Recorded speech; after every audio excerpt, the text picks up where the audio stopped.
Good morning, and thank you for joining us for today's Daily Market Outlook. Joining me today is Emily from our trading room to tell us more about the recent developments. Emily?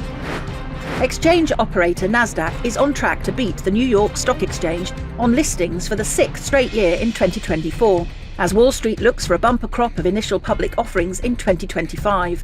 Companies raised approximately $22 billion across 160 initial public offerings at Nasdaq in the first 11 months of this year. Spot gold prices gained, supported by ongoing geopolitical concerns and a softer dollar as markets awaited the Federal Reserve's policy meeting, where a third rate cut and clues on the 2025 outlook are expected. The S&P 500 and the Nasdaq rose as investors looked ahead to an anticipated Federal Reserve interest rate cut later in the week, as well as several key data releases for clues on monetary policy next year.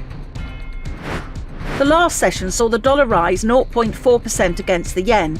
The ultimate oscillator indicates an overbought market. The Bitcoin dollar pair skyrocketed 2.6% in the last session. The ROC is giving a positive signal. The gold dollar pair saw a minor rise of 0.1% in the last session. The stochastic indicator is giving a negative signal. The oil dollar pair corrected downwards in the last session, falling 0.1%.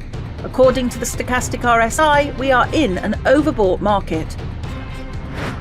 The next few days will see an economic calendar packed with a variety of updates, from critical high-impact releases to secondary data.